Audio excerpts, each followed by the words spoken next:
Today's guest has a 1,500-year-old secret to achieve mastery over your mind and body. You are not your thoughts. Try to calculate whatever next thought is going to come up in your mind. If you don't know what type of thoughts, it doesn't make sense to me to blindly follow whatever comes up in the mind. Born in Germany to Vietnamese refugees, his childhood was shaped by sacrifice, discipline, and the weight of his parents' expectations. Suffering has a pattern. If it's not on your mind, it doesn't bother you. You have two choices. Either you master the mind or you are being enslaved by the mind. But now, after 35 years of intense training, he's become a Shaolin warrior master and one of the most recognized spiritual teachers on the planet. What are you made out of? On the one side, the Buddha face, and on the other side, the demon. Realize the strength of what you truly are means you have both sides. In this episode, we'll uncover the ancient methods he uses to control his thoughts, explore his philosophies on life and purpose, and question if the modern world is designed to distract you,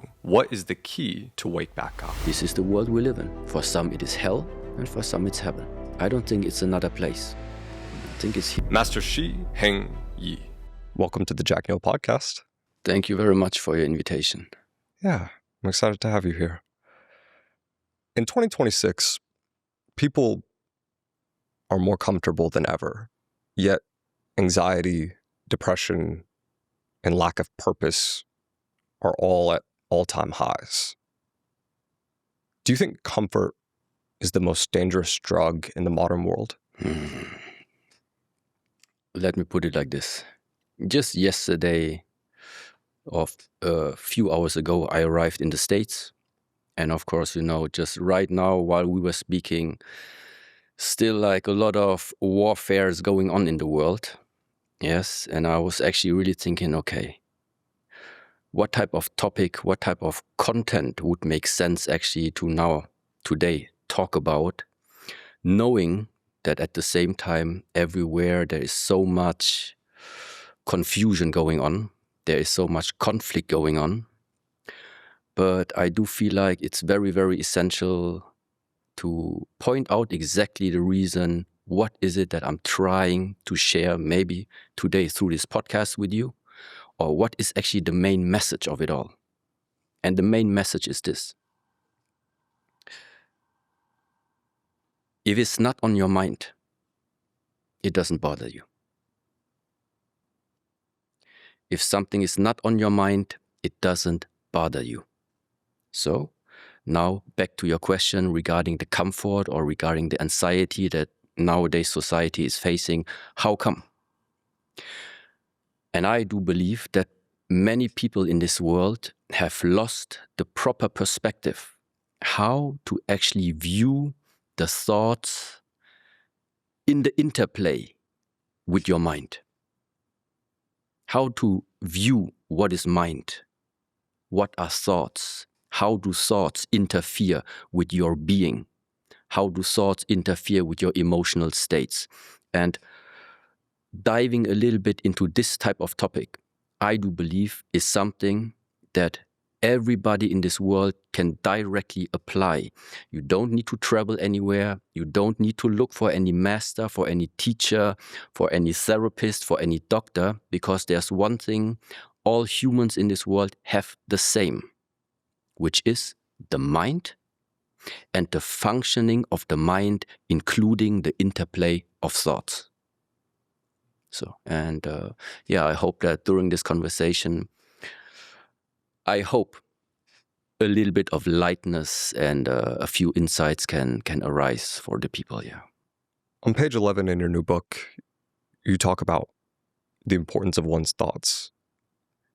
Just in general, if you could paint me a picture of this, how do your thoughts shape your destiny? The first question is, if you have ever asked yourself, how much influence do you really think you have whether a thought is arising or not? So meaning, this is sometimes the experiment that you can do for yourself or the people at home. Try to calculate whatever next thought is going to come up in your mind. So do you have any influence in knowing What is going to be the next thoughts within the next 20, 30 seconds are going to arise in the mind? So there was a time I did this experiment myself, and I always come up to one conclusion. I don't feel like I have too much influence or impact in knowing what type of thought is going to pop up or arise within the next seconds or minutes. I don't. So, therefore, the first question is, if you don't know what type of thoughts are going to arise in the mind, it doesn't make sense to me to blindly follow whatever comes up in the mind. So this is where in the ancient teachings comes the saying, you are not your thoughts. This is the very, very first essential point to really reflect for yourself upon it. Do you truly believe that what you are thinking is you and that you have to follow everything that pops up in the mind? Or is there another perspective in simply viewing, okay, something is popping up. I don't really know why. I don't really know actually what. But in the moment you have this additional distance to your thoughts, it already gives you one huge advantage, which means the power to choose. Choosing what? Choosing to just let it pass or to be hooked by it. And being hooked by thoughts is the same expression that in the ancient text sometimes is related to. You have two choices. Either you master the mind or you are being enslaved by the mind. So, and this is, let's say, the two choices. I do truly feel like that it's resonating with what is happening nowadays. You know, any type of news pop up in the television, you have no influence in it. Whatever the media is streaming, this is number one. After it's been streamed or published, you have no influence anymore. What from this you are catching upon your mind. And afterwards, if you don't pay attention, you also have no influence anymore. What are you getting hooked upon? And that simply means your life is not moving in a direction that feels stable. It feels like your emotional state, your mental state is dependent upon whatever impacts you are being exposed to. And I just don't feel like this is the way of living. So you're not responsible for your thoughts. You're responsible for the actions you take and the feelings you have based on your thoughts. Yes. But you can influence someone else to have thoughts. You can't. You can't. You can't. Of course, let's say like this, there is a reason why thoughts pop up. Yes. But those reasons sometimes happen on a very subconscious level we don't even know about. Let's just make it very super simple, because in Germany, we used to have these Christmas markets every Christmas. You know, on these Christmas markets, there are some specific smells, I would say, that always happen around these times. So in case you grow up going with your parents to these Christmas markets, and then for the first time inhaling these smells, it is not something that you're thinking about. But even 20 years, 30 years later, if you then walk by a Christmas market and have that one smell in your nose, something is being triggered upon you, something is being called up upon you, which then might lead to some type of thought suddenly popping up. But it's not because we chose it. It's because from our past, let's call it like this, there is something that in a way has subconsciously been programmed in the way how our mind and also our body then starts to react to different impulses. Yes, this just means sometimes something comes up, but you don't know why. You don't know where it's coming from. Yes, and this is what, again, just to really close a little bit and give the whole understanding, this is what we also relate to. This is karma. This means in the ancient traditions, karma, cause and effect. So there is an effect coming up inside of us. This effect has a cause. What is the cause? It is the place, it is the root where something has been implanted, programmed into our being. And that can mean it is the education from our parents. It is whatever we went through in this lifetime, whatever smell you smelled throughout this whole life. All of this can cause a reaction inside of you. And the only question is if more and more you start to become actually aware and understanding that this is not your conscious doing. The only conscious doing is if you can take the distance and then consciously take a decision, how are you gonna act now upon whatever thought just popped up there? This is your responsibility. It's not your responsibility. What are people throwing towards you? What are people thinking about you? None of that. It is, what is your direct reaction to it? And there it comes again. Either you consciously take a decision what to do and what not to do, or you're simply reactive. Reactive, I would feel like, no, then you're missing out on the greatest possibility that we humans have in comparison to many other beings, let's say, which is taking conscious choice after contemplation. So what is social media, in your view, doing to people's minds? How is it influencing their thoughts? Let's see the human being, what we regard as, it's our body, in a way as a container. Our body is a physical container. Our mind is, let's say, a mental container. This container can be filled. So what is the content that you're filling your mind with? So, and I do feel like social media has a very, very big impact nowadays in what actually is the content of your daily thoughts, of your daily mind. So whatever you are consuming, it is eventually exactly what you are going to be consumed by if you don't see it. So it's like you don't even have choice after some time anymore to not think what you have watched all the time. It influences you no matter what. There's only one possibility to literally see beyond that. And that is the question, where do all the thoughts arise from? From where are they all coming? And where are they going afterwards? Where do they come from? You tell me. Where are the thoughts coming from and where are they going? Because one thing is for sure. Whatever thought right now pops up, it is guaranteed it's not going to stay eternally there. So at some point, that thought disappears. But where does it disappear to? And in the first place, where did it even come from? It's a real strange question, yes? I'm unsure. I would guess it has to be spiritual, personally. It has to be frequencies or something. I don't know. You tell me, what is like your initial feeling like, or let me put it very simple. This is the traditional way how, for example, in this tradition, Zen Buddhist tradition, sometimes things are being transmitted. Mm. You tell me.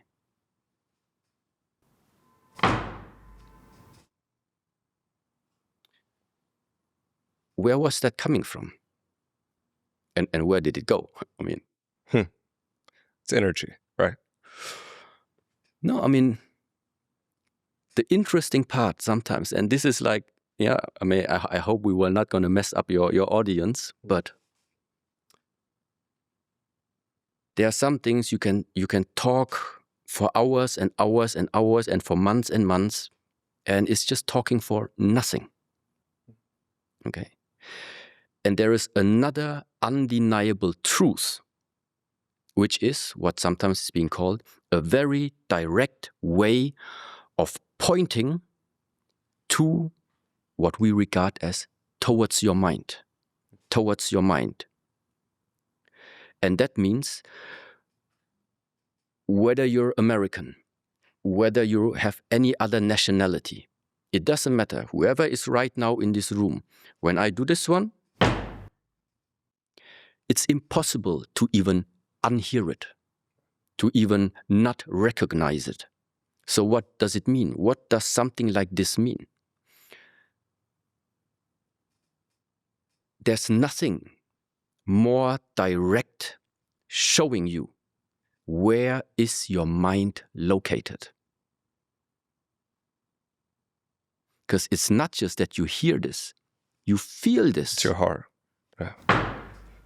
You literally feel this, right?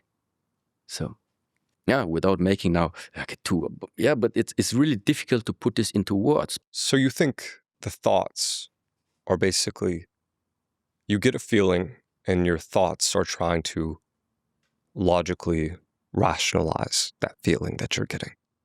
That is thinking. That is exactly what thinking is. Right. Yeah, rationalizing, analyzing, dissecting, trying to understand. But there's nothing to understand. Happens, goes, done. Done. And similar, like thoughts. Right now, you are, let's say, at peace. Why are you at peace? Yeah, because you're not thinking. Because there's nothing you're being hooked upon. You are not grasping on anything. But if a thought pops up and then you start to hook upon it, and now the machinery starts. Yes. But then hooking upon it, starting the machinery, this is the pathway to misery. Why? Because you're trying to hold on to something that by nature is gonna have the same nature just as this sound. It comes from nothing, it returns to nothing. It's only a problem if you get hooked upon something that started arising, now you hold on to it, and you don't let it go its natural course. What is its natural course? That is going to pass. And therefore, the interesting part is now, okay, if I am the one who is able to witness my thoughts that arise, and I'm also the one able to witness my thoughts disappear. You're able to witness the rise and you're able to witness the decline. If you're able to witness it, one thing is for sure, you can't be the thought. You cannot be the rise and you cannot be the decline. You must be something, someone that is able to witness it. So, and this is the state, this is the perception that gives you peace. This is the perception that moves beyond good and bad, beyond joy and sadness. Because those things, up and down, success and failure, living and dying, breathing in, breathing out. This is what we face in the world if you stay in these up and down cycles. This is what we call, you simply stay in the world of polarity, in the world of duality, in the world where it's always about having, not having, good, bad, positive, negative, I like, I don't like, pleasant, unpleasant, peace and war. You will never find peace like this. The only way to, in a way, answer this question for yourself is to see what all of what I just mentioned is embedded in. And the foundation of all of this, as strange as it sounds, seems to be simply nothing. Where does your thought come from? From nowhere. It just comes. And when it leaves, where does it leave to? Nowhere. There's no place it goes. It arises and it disappears. The only problem is if you get hooked on these things. So, and now, even though maybe it really sounds like completely strange and people still cannot really relate to this, but just watch yourself. Watch your own life from the moment in the morning you wake up. What's going on? What is it you are being driven by? How come the first thing in the morning is you want to grab a coffee? It's because you're hooked upon something. Is it just me, or do you feel like you lose your wallet all the time? Maybe you're traveling on a night out, you put it in your jacket, but you go through your laundry and you can't seem to find the thing. You're like, oh, maybe I could just throw an AirTag in there, but it's bulky, annoying to set up, and it dies quickly. So that's why I was so glad that I found out about Extra. Oh, there it is. So I just got their Cardholder Pro, and the Finder card that they have inside is a game changer. It's solar powered, so you never have to charge it. And if you lose your wallet, you just open the app on your phone and it shows you exactly where it is. Plus, it has this push button mechanism where all of your cards come out in a fan, so you're never fumbling around trying to pull out the right card. You just press the button, grab what you need, and you are done. Oh, and they also have a MagSafe version if you want to attach it straight to your phone. Pretty cool, right? So if you guys want to get one of these, Extra's running a spring sale up to 45% off and an extra 20% off if you use code Jack Neel at checkout. It's only available for a limited time, so save all you can. Just go to jackneel.com/extra or scan the QR code on screen. They have a 100-day money-back guarantee, so if this thing doesn't give you value, it is completely free. Again, that is jackneel.com/extra or scan the QR code on screen. But anyway, guys, back to the podcast. This might be a hard question, but I find it really interesting how when someone goes on their phone and watches any kind of social media, they feel anxious, they feel angry, and it seems as though algorithms are trying to put people in these different boxes, these polarized, bifurcated boxes. What kind of man or woman wants people to be off balance? Let me give you like an interesting thought that is also probably going to answer your question. You know, these amusement parks, yes? Amusement parks, you have the roller coaster, you have the free fall tower. If you literally look at what is the roller coaster in a way standing for? It's adrenaline, it is speed. The free fall tower is like falling without So in a way, you would actually regard that type of speed, that type of fall, you would normally regard it as actually these are dangerous things. Yeah. The only reason why still we expose ourselves on the one side to this danger is because we know, in the amusement parks at least, there's a safety backup. You have that speed, you have that adrenaline, you have that fall, but because it's an amusement park, you know there is a safety backup where you still can expose yourself to all of these rushes of emotions, but still you're safe.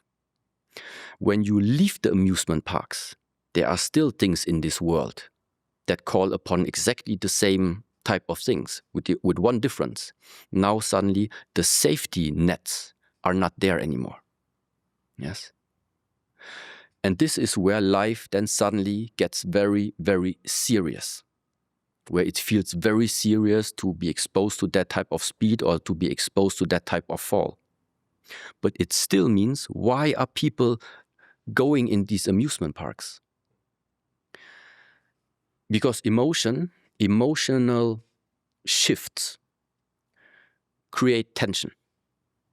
And tension is something that keeps people moving. It is the same like, why would you ever choose yourself to watch some horror movies? Yeah. So what is it that still makes you like watch something like this?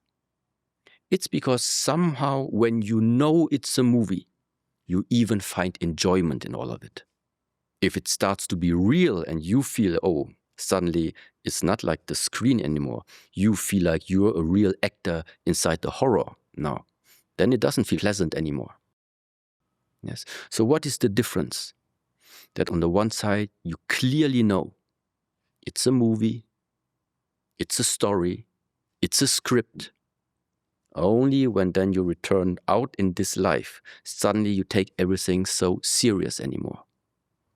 So what's the solution? It's not so serious. And this is where, without now becoming too esoteric, but this is where so many ancient teachings tell you exactly like this. That whole life is a movie.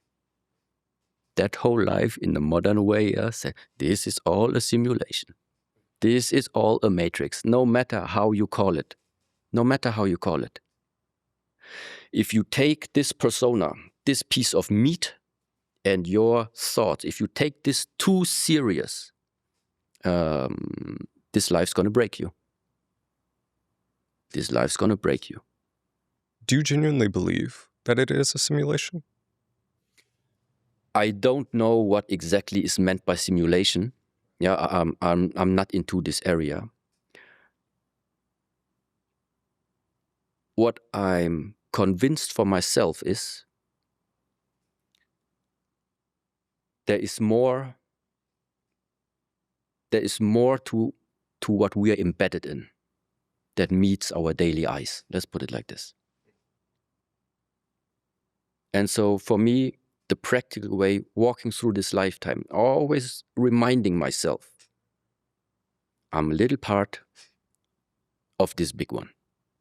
And never take that little part too serious. That already helps in a way to put things into perspective. Just to give people a little bit about you, you were born in Germany. You could have lived a comfortable, normal Western lifestyle. Instead, you chose the temple life. What's the most important moment from your childhood to understand who you are and why you're doing what you're doing today? So just prior of starting this podcast, we talked a little bit already.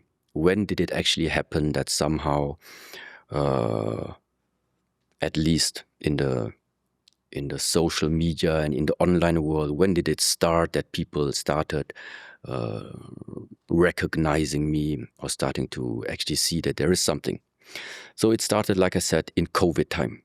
Yes. So what you find nowadays primarily about me is me somehow sharing physical exercises, breathing exercises, or something that in the Shaolin tradition is either called Kung Fu or it's called Qigong. So ancient methods in order to maintain a healthy body, and actually also at the same time in an ancient scientific way to discover actually more about what does this whole body actually contain that you are able to develop.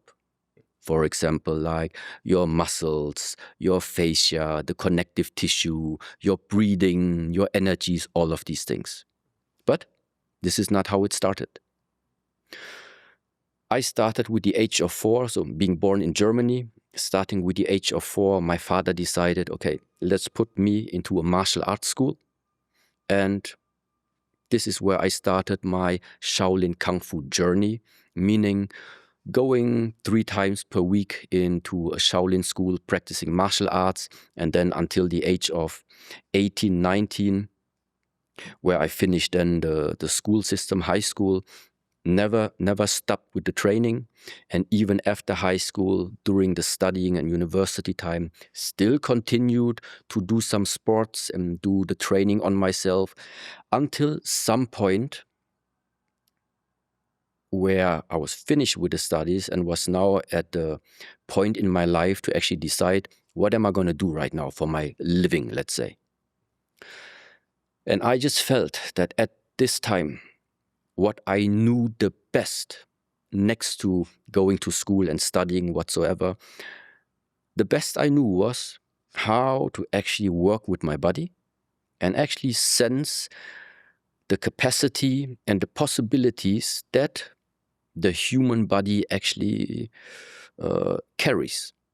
And so my idea was then, okay, I would actually like to share the idea with the Western society.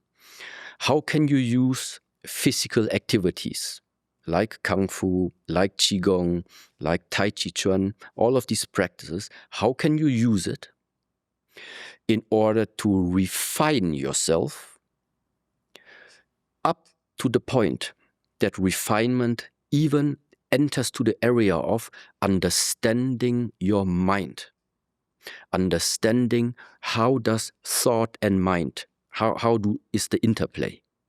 This is the essential point.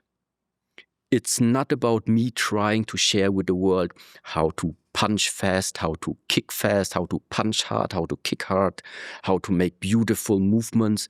This is just, it's just like a bridge, to be honest. It's just a bridge. Yeah, I just felt like anyway, a lot of people are suffering, first of all, because of their body. Why? Because they haven't used the body as it is intended to be used. So number one step is share some easy exercises with the world that at home from the screen they can just copy and just get into movement. This is number one. Once the body starts to get into movement, what naturally happens is I call it energy, your energy starts to regulate itself in a more harmonious way, because all the excessive energy doesn't translate anymore into let's call it excessive and sick thoughts, because you have used it physically with the body. So less energy is now aiming towards the head and creating all type of problems that don't exist in your life, that you are making up. But if somebody is just sitting at home, not using his body, where is all the energy supposed to go? It goes into thinking. It goes into creation. Creating of what? Well, if you can discipline the mind, creation of something that is helpful for the world and for yourself. And if you are not aware, then it goes into creation of problems and anxiety and of worries that are not there existing in your life. You're just making them up. Okay, so that was the whole point.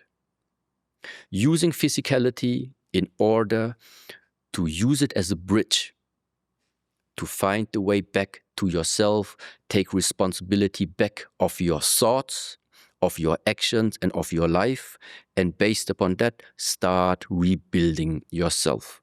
That was the whole idea, okay? And apparently that idea was well accepted at some point, maybe also thanks to the situation when we had the lockdown of COVID. So everybody was at home. Everybody had still access to the social media, and there were all the free trainings available. And from that moment on, I think it just started developing more and more. Until now, the world actually knows me as probably someone who shares like ancient philosophy, sometimes talks about this and that, yeah, and makes the people feel good. But here comes again the next thing, why I also feel like that in my personal life now, a big shift needs to happen. One of them is why I actually asked you, or when you asked me, how do I want you to refer to me? And I told you, just leave the master away. Why? Because throughout all these times in the social media, of course, you have a lot of followers. You will have a lot of people that look up upon you, but that is already the first mistake. That's already the first mistake, to look out there in the world and then looking up upon someone. Why do I regard it as a mistake? Because you're lowering yourself. Whether you know it or not, you are lowering yourself. And the only thing, and this is the essential point, what you and me, what we have in common, it's not our titles, it's not what we have achieved in this world, but all of this being stripped away, there's something that you have and that I have. There is no difference in hierarchy at all in it. It is the same pure mind everywhere. But this purity of mind If you then put titles, put names, put achievements, whatever you put on top of this pureness disappears and is then being replaced by what we call a self-made ego, a self-made role, a persona. You start to believe you are this persona. And this is where the suffering starts. This is where it starts that you look down upon people where you're not supposed to look down, or where you see yourself higher because you are entitling yourself as master, and therefore there are students. And this I realized, this is not the intent I want to place out there in the world. Therefore, very, very importantly, what all of this that I'm talking about and that I'm trying to share with the world is simply like this. We have been given the possibility of creating everything that you want from yourself in this lifetime. If you have some dreams, if you put your work in there, if you have some discipline, if you work on yourself, there's a lot you can achieve. But whatever it is that you achieve, it is a role.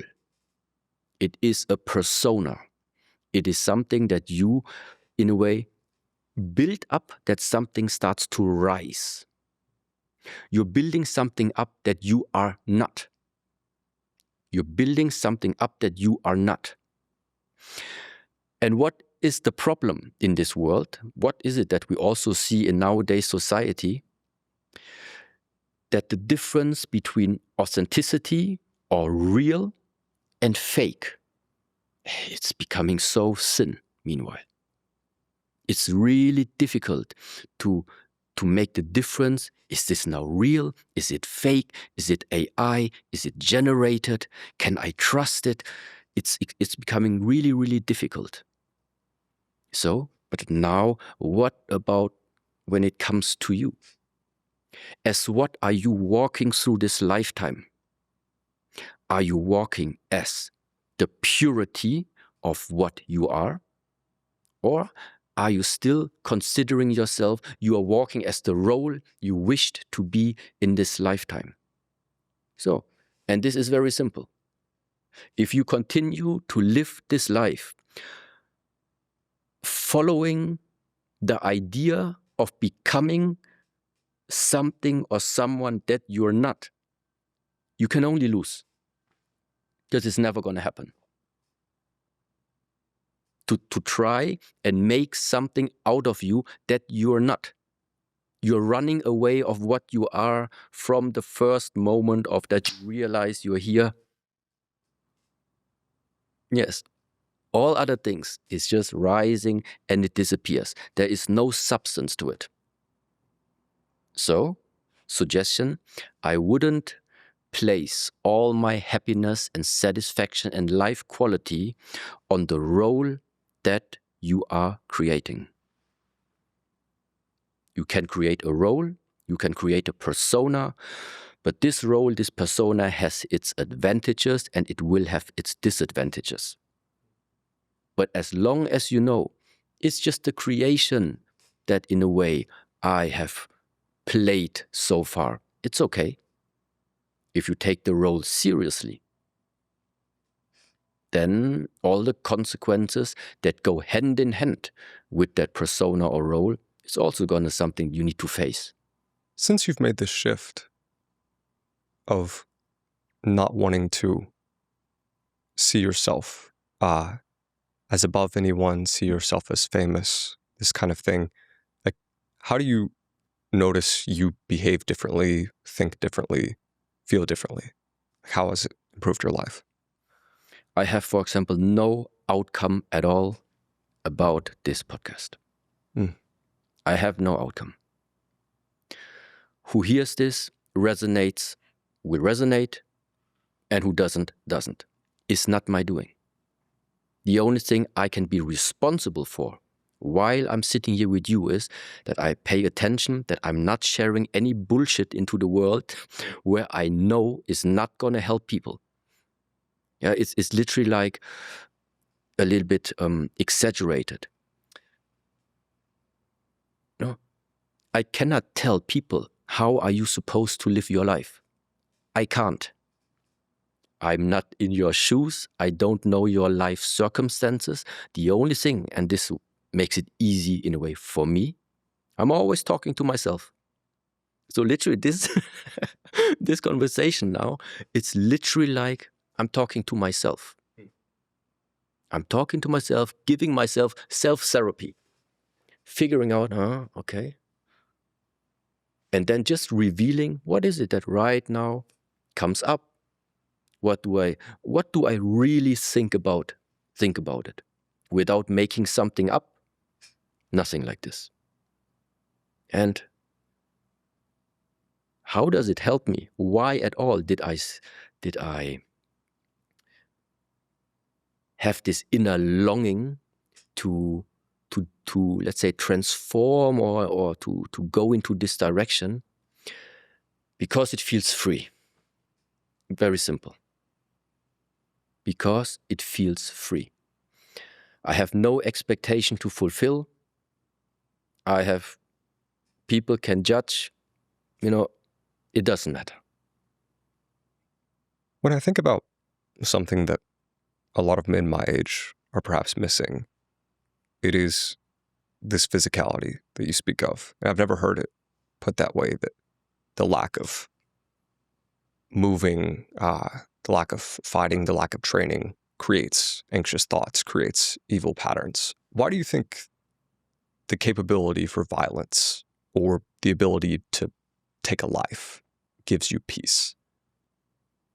I do feel like it depends very much upon if you're exerting violence, meaning you're able to use your body as a weapon.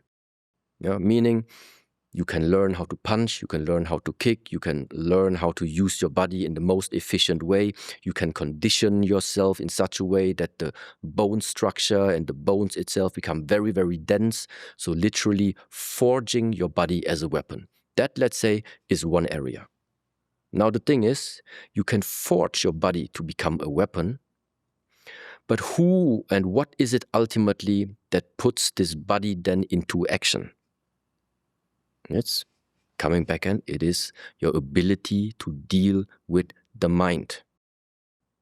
So if somebody has built up his body as a weapon, but does not carry the capacity and the ability to discipline and regulate your mind, meaning something makes you angry and you follow that angriness, is dangerous. And so, to come back to your question, to have a foundation throughout your practice of training and developing and making the body skillful, like a philosophy, like a backbone where everything else is based upon. This is what I think, yes, this can give you peace. Why? Because on the one side, what happens when you build up your own body is you actually see the weakness of the body. You see how fragile actually our human form, our human body is. And there are only two things that can arise from this. Either you see this being fragile as a weakness, or you actually then develop simply compassion for all the beings, knowing how easy it is to break a human body, especially if you are somebody who has trained it.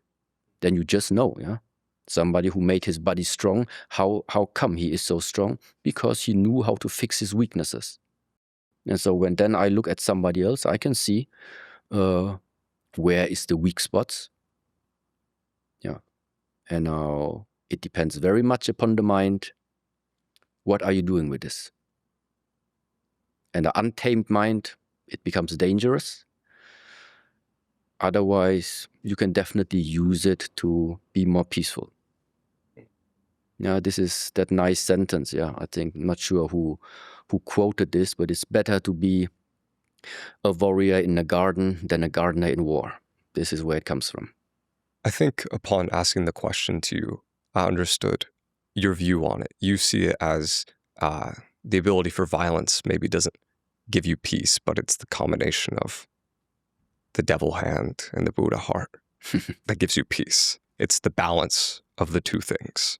Is that right? Quick one. Something a lot of people ask me is, Jack, how do you stay focused during these 2-3 hour interviews with guests? And sure, a lot of people assume it's caffeine, nicotine, some other type of stimulant, but the main thing that really helps me stay focused is methylene blue. And I know this sounds crazy because it was a literal blue dye invented in 1876, but scientists also realized that it had great effects on your cognitive function and energy levels. But the reason you haven't heard of it is because it's too old to patent methylene blue, meaning Big Pharma can't make any money off of it, so they just act like it doesn't exist. But after using it myself for over a year and a half now, I can genuinely tell you it's one of the few things I take that increases my focus and energy levels throughout the day while having little to no side effects. And after trying all the different companies that make methylene blue and even building my own brand around it, I can tell you that the best one is Earth Harmony Ultimate Methylene Blue. You just put a few drops under your tongue and it works in 30 minutes or so. And if you apply it incorrectly, your tongue kind of looks like this. So usually I just take the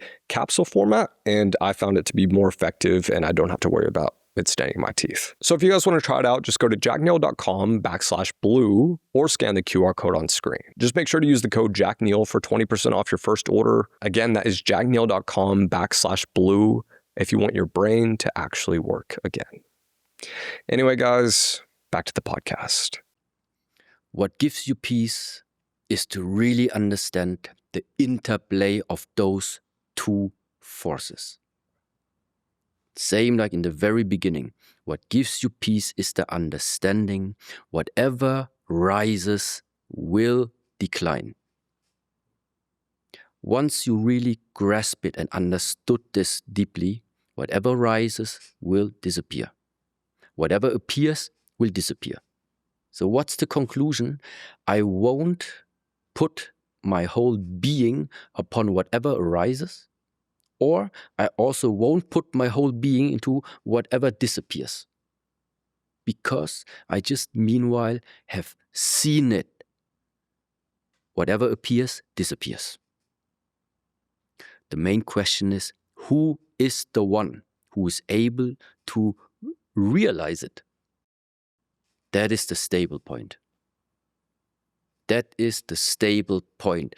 That is the one that doesn't come from somewhere and that doesn't go anywhere. It's there, present at all times. And this is where you stay. This is where the mind stays. And then suddenly, like everything that happens in the world, it's like you can witness it, but be free of yourself being hooked upon anything. You just see it. You just see it's unfolding. What are the signs that someone is off balance? You're just unhappy with your life. You're continuously running after something. You're still searching. Maybe your emotional states are like unpredictable. Unhealthy signs of the body, pain in the body, not able to sleep at night, not able to enjoy, even if it's a beautiful, sunny, free day with your family, being with your children, but not being able to stay present there. Things like this, little things. You can't appreciate gifts or goodness. That makes sense. We talked before this interview. I'd asked you if you knew what Looksmaxxing was. You'd said no, which I find very funny. It's the number one trend among American men right now. If you speak to them about it, that's the thing they're interested in. It's essentially, some are spending tens of thousands of dollars on plastic surgery, hair transplants, steroids to look more attractive. And they think it's the only way to compete in the modern world. What do you think happens to a man when he ties his worth to his appearance? I break it down very simple. It's the same as you tie your life quality and whatever you experience simply upon your body, your role, or your persona. Same. Yes? So, what's the result? Sufferings come. The suffering is going to come. Why? Because you can't maintain it. Very simple. No philosophical excursion here or so. This is where in the ancient text, number one, just to pull something from the past now into the present moment. The story about what nowadays we call the Buddha, yeah? Prince Siddhartha Gautama. His father was a king and had a kingdom. Inside this kingdom, he kept his son, this prince, and wanted to save this prince from even going outside of the kingdom, just to stay with all the luxury, staying also and being surrounded only by young people, so pretending that suffering does not exist in the world, that aging does not exist in the world, that cruelty does not exist in the world. But no matter how hard that king tried, that prince felt something's off. Something's not right. So he went out of this kingdom. He fled. He fled the kingdom of his father. And the first 4 things that is being said that this prince witnessed was: aging exists in this world. Getting sick exists in this world. Growing old exists in the world. And dying exists in the world. Yes. So what is it trying to tell us? You can't run away from the facts of our worldly existence. We all grow old. We all at some point get sick. And we all at some point gonna lose what you regard right now as this body. So it doesn't make sense. It doesn't make sense on the long term to live a life denying this. Of course, I'm not saying neglect your body and don't take care of it. This is like also another misconception. What I'm saying is whoever gifted us this body, we should respect it exactly like this, as a gift. And a gift which is precious, you take care of it naturally. So, but besides that, I do feel like to now, what comes together with this trend now is also that already the mind has been framed and has been shaped, that there is a specific type of appearance, a specific type of how is somebody supposed to look in order to be regarded as beautiful. But it's mind-made. It's mind-made. So is it more balanced to lean into it or to lean away from it? The stronger you pull that bow, the harder you pull it, well, the harder one day is going to just return back. So meaning the more extreme you push it, the more extreme you're going to face the consequence. There's no way to avoid this. So if you are extremely, extremely relying on your appearance, you're gonna suffer, because you will realize you will not be able to maintain it anymore at some point. And what you postponed to take into consideration during your time when you could, by ignoring it, you will face it at some later point, but it's gonna happen. Yes. And so the simple fact is, I'm also not saying people are not supposed to do it. This is not what I'm saying. What is important is, why are you doing it? The true inner intention, what is it? And if you say, yeah, because I'm attached to my looks, then the only thing I'm saying is, attached to your looks. It is a very shallow way of life. That's what it is. And what's funny about this whole trend in general is that when the media talks about it, they don't say that it's bad to care about your appearance. They don't say people are off balance. They point out one specific part of the trend. It's called Bonesmashing, which is hitting your face very hard to kind of stimulate the bone for growth, like Wolf's Law. I found it really interesting that that's something that you do as well in your practice. But that's the part of it they're like, no, men don't need stronger bones at the end of the day. So would you say that's a good thing, to make the bones in your face stronger? For the sake of looks? Or just for the sake of the body, I guess?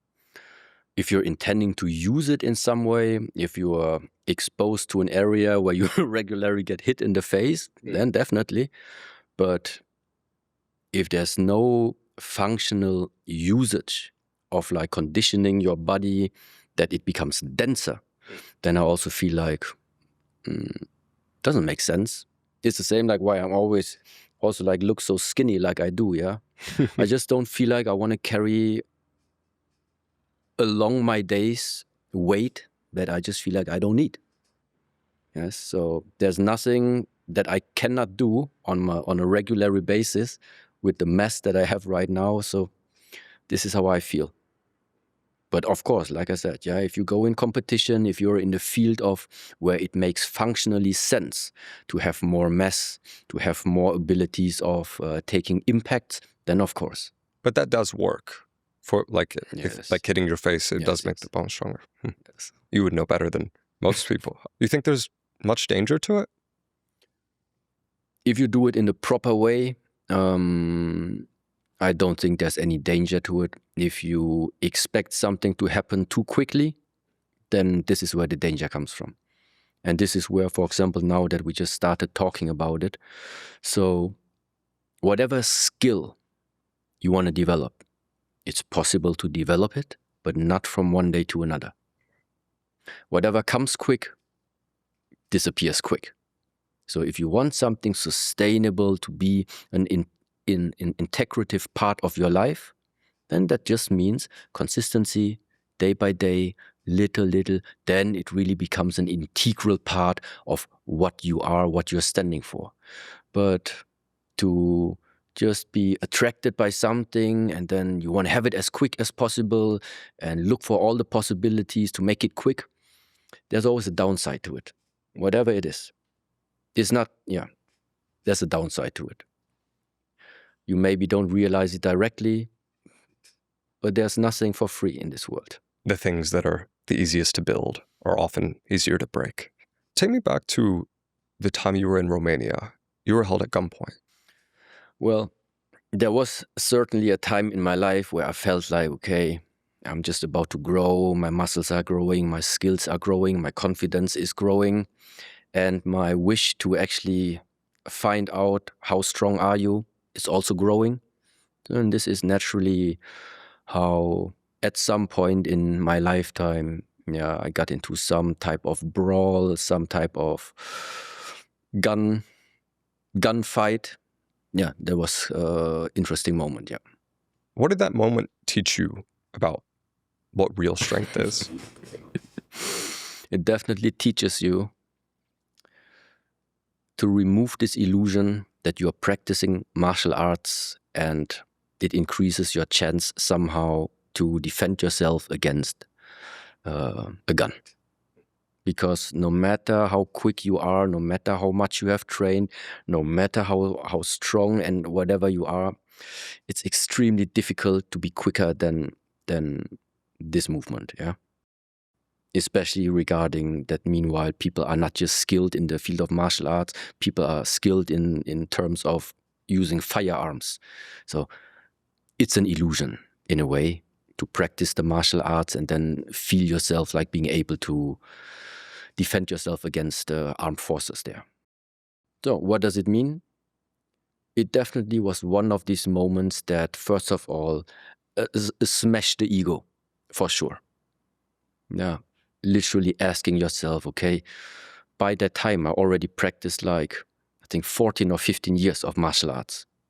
Yeah, and like just like in this moment was okay, 14, 15 years thinking you are like doing something useful for your protection and for whatever, and then you just see that barrel.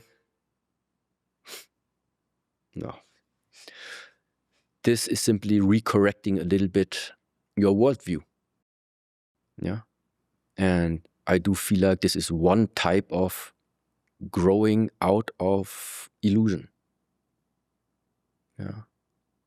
There is a place why to practice martial arts. For sure there is. But this is not the way of how in the 21st century conflicts are being settled. There was a time, yes, for sure you had a type of advantage. You still maybe nowadays have, but not always. Especially not if you're in the United States, where you never know who carries a gun or not. But where I definitely feel, and this is maybe like a point to relate to the martial art training, whoever practices martial arts knows one thing for sure. There is a certain type of acceptance and willingness that throughout the training you're going to face some hardship, and actually the willingness actually to learn and discipline yourself in order to overcome that hardship. So there will be difficult times, you will have a sore body, you will have some type of pain, but you still find something about you to still transcend this type of state. And specifically this is what I feel like is something very, very valuable when you now take this quality trait or character trait, take it out, and now walk out there on the world. Because that's exactly what's happening. You face things that are not according to your expectation. People throw something in your face that you didn't expect they would do. And what is all of these things doing with you? They call up something. They ask you two questions. Stay calm or react. So, most of the times, whatever comes up, it's the most powerful one, is anger, of course. Anger, rage, aggression. So, and at least from what I witness and what I know about myself and what I see in the surroundings, whoever has been reactive to anger, rage, or aggression has never done anything in the right direction. There's nothing that gets better. And so, this is what I feel like where the real strength lies inside. To be able and not let the devil and not let the demon come out without your wanting. If you consciously choose, okay, let him out, then okay. But if you have no control over it, you're being driven by demons. You're being driven by temptations. You're being driven by emotions. You're being driven by low vibes. Yes.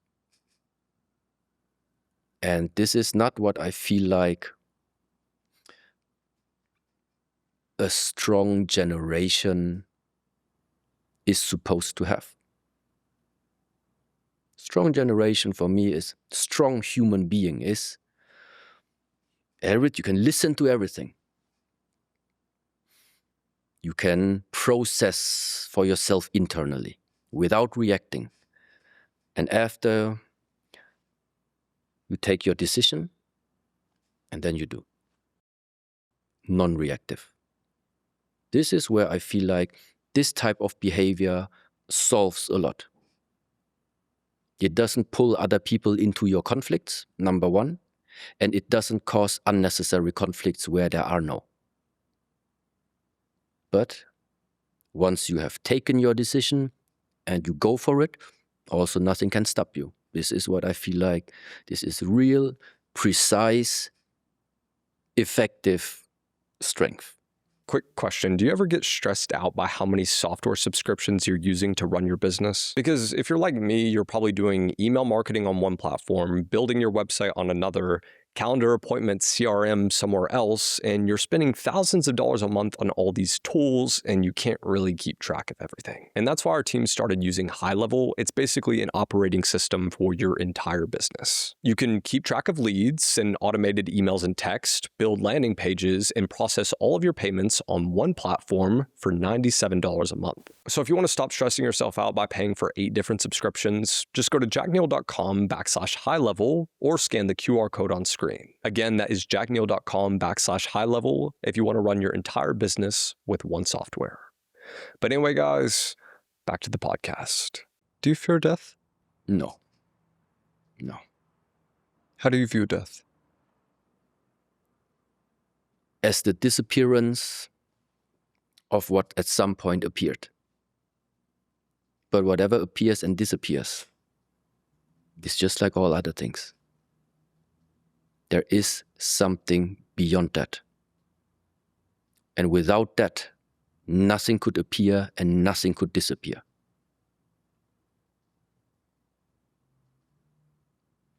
That gives me trust. Only if I would hold on and value this like too much and really believe that this is like me, then it gets heavier. Of course, right now, thinking about, but what about your family? What about, this is where literally the idea comes from. If you truly want to be no one, then you're free. There's nothing to prove. There's nothing to do in a way. But you're free to do everything. But not because you need to prove something, not because you need to achieve something. And that in a way truly makes free. Regardless now, I'm not saying it is like this. This is up to every human to decide for yourself. But every time you invest your life energy trying to become someone that you're not, it's difficult. It is wasted life energy. Just so I really understand how you think and feel about things, when a lot of Christians make a decision, they try to make one that is maybe aligned with Jesus, aligned with the highest good. When a lot of atheists make a decision, it's one that is logical, rational, one that gives me the best outcomes for my life. Like, when you make a decision, are you aiming towards something, or? I like one sentence very much. First of all, I respect all religions that are existing. And sometimes I used to look at all these things from a perspective where, and this is important, I think it is Jesus who said, for example, the kingdom of heaven is within. I think this is one of his sentences. I like that one because it resonates very much with what all the other ancient traditions also say. Stop searching outside of yourself. Turn the view inwards. And all of these things always return back to one essential question. What am I supposed to do if I turn the view upon myself? Ask yourself, do you truly know who or what you are? Who am I? This is how it is translated. Who am I? Who are you? And just to give you this understanding, maybe it's difficult. I still try to. I'm not supposed to. I still do it. Every time when I say, this is my house, this is my car, this is my job, this is my body, these are my thoughts, these are my ideas. Every time you say my, means there must be something prior to the house. My house. So, my house, my car, my body, my thoughts. Who is the me? Who is the me? My body, my thoughts. Who is the me? Who is the owner of the body? Who is the owner of the thoughts? Because until now, we think Well, the body together with the mind, that's me. But I just mentioned it right now. You refer to yourself sometimes, my body, my thoughts. Who is the me? Do you see it as the spirit, and we're all spirits, or as God? We're all God. I can't put things into your mouth. It is literally something, I can't do this answer for you. Right. It is something to really, live your life how you want, yeah? If I wish something for you is, please dedicate half a day. Dedicate half a day and contemplate about this one. I think for many people, this is going to change a lot. Because it moves something into the right perspective. And sometimes it makes us, sometimes there comes the aha moment. And then something becomes very, very clear. And when you then walk through this lifetime, you can still do the same things as before. You can still pursue the same goals like you had before, but it's still different. Something is different. Because there is such a lightness suddenly that has entered into your life, because you realize that there is, in a way, there is nothing that this world could give you, or that you could attain in this world, or that you could buy in this world, or whatever, that could even raise your being by anything. There is nothing that could uplift you anymore. And in the same way, there's nothing that also could be taken away from you. Only if you start identifying yourself too much, this is me, okay, then yes. People can easily harm your body. People can easily do something to harm the mind. Let's look at it right away. This is like what I was literally thinking in terms of what just was happening now in the UAE, for example. Yeah, you heard it yourself. So if there, whatever money can buy, Dubai had it. Yeah, whatever money can buy, this is the country. There you can have it. There you can get it. But now, with the recent situations, who is even thinking about investing or buying anything in the field of luxury, for example, right now? There is one precondition for you to spend your money on all type of things that this world is offering you. It is safety. If you don't feel safe, you don't need any luxury. The reason to start investing in luxury and whatever is because the baseline is somehow you feel safe. That's why right now, okay, let's take the iDots, let's take the special pieces in this world. But safety is first of all. But now, in a very direct way, even at UAE and everybody there has been shown, there's no safety. There is no safety.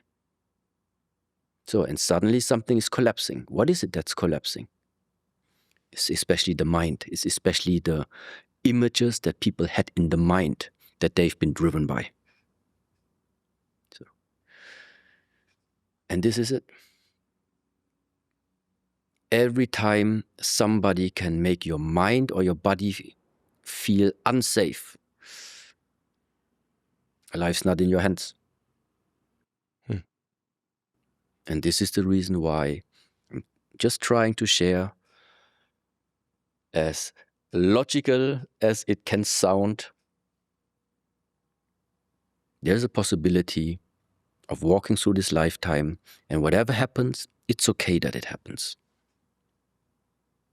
Because you simply start to realize, welcome, apparently,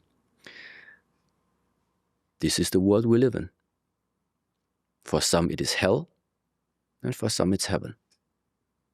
I don't think it's another place. I don't think heaven and hell is another location. I think it's here. It just depends on who is observing it and what is going on inside of you, whether you regard all of this as heaven or hell. This is now maybe in Christian language. In Buddhist language, one is called samsara, the cycle of birth and death, and the other one is called nirvana, no birth, no death, unity. Everything's connected. Nothing to add to it, nothing to take away from it. That's the way it is. What does the path to hell look like versus the path to heaven? It's by the simple question, probably, if somebody would find himself in the hell state and you ask him, is this a livable life for you? Would you like to repeat this? If the answer is no, this is probably hell. If somebody is in heaven and you ask, and how do you feel? Would you like to continue in this state of being? Yes. That is probably already heaven. Simple. And to touch on the bombings, the war, what's happening with Iran, the US, Dubai, UAE, do you see this warfare as of the material world, or do you think it's something spiritual? I think I'm a part of it. I think we're all a part of this, whether we want to or not. It is beyond nation. It's beyond culture. It is beyond the continents. It is something that is related to all humans and everybody who's existing in this world. So for me, this type of, we are all a part of it. We're all going to bear the consequence of it. And in a way, we all also have influence on it. That for me is my spiritual connected view. If you would call this spiritual, then that would be my spiritual layer. Material-wise, of course, this is what like everybody, of course, already sees. It's both. Why do some people choose evil? Because that force is strong. Because temptations are strong. And I'm not sure who said it, but when I heard it, it resonated with me. Let's call it like this. The sentence, the path to freedom is not given for free. It's earned. It is earned by what? It is earned by fighting your inner demons in not giving into temptation. In not giving into what feels easy in the beginning, but bears consequences later. It is by learning to be accountable for everything that you in your life have done, have said, have even thought that is not aligned with with the idea of, if you would say,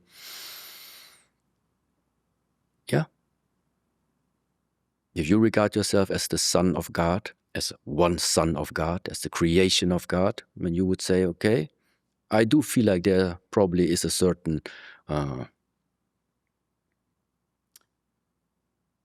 let's call it quality that such a being should express. Well, then I would just say, yeah. And that's exactly it. To live up to that is sometimes not easy, because the forces to pull you down are really strong. That's why it sometimes feels like, okay, you must like do something for it, earn it. In Buddhism, advanced meditators sometimes develop or claim that they have supernatural powers, telepathy, levitation, seeing the future. Have you ever experienced anything that would feel supernatural to me while meditating? I've never experienced it that I would call supernatural. And it is one of the things that, and now I'm here, now I can say anyway, people at some point already saw it anyway. Can't stop me from saying the truth. Sometimes there's too much dreaming and too much fantasizing about this world. I don't know how to say. Like the title before, don't call me master. Why? Because by using this title, what happens is separation.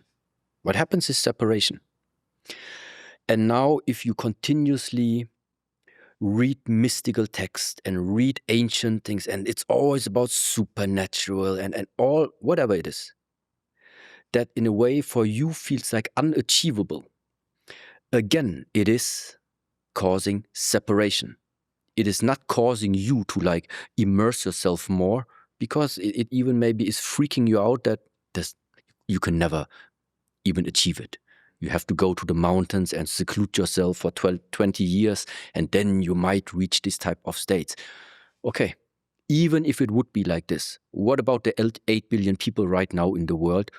Who of them is supposed to go for 20 years and meditate in a cave? It's not going to happen. So how can the whole idea of these teachings be usable right now, right here?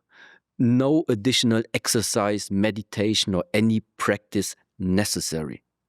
And this is what I feel like resonated so much with me when like sometimes I had conversations with my teacher, yeah? And he literally said like this: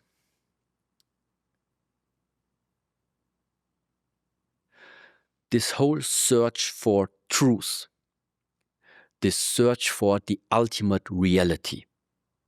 Okay. We have scientists who do their research and with their studies. We have the ancient texts who talk about all of these things. But to take it now to a very, very practical and real place, when we talk about an ultimate reality, an ultimate truth, at least now from my logical understanding, it must be here now. It must be here. If the ultimate truth, if the ultimate reality is not right now here, it can't be the ultimate reality, right? It's the same like when you say God is almighty. If God is almighty, he is here right now. If he's not here, he cannot be almighty. If he cannot be at this location right now, he's not everywhere in space. So that means he's not infinite. If he cannot be right now at this time here, that means he cannot be beyond time. But in all the teachings, when I hear about the expression of God, about the one, about the source, my understanding is he must be here right now. Okay. The next thing is, if he's here right now, how many hears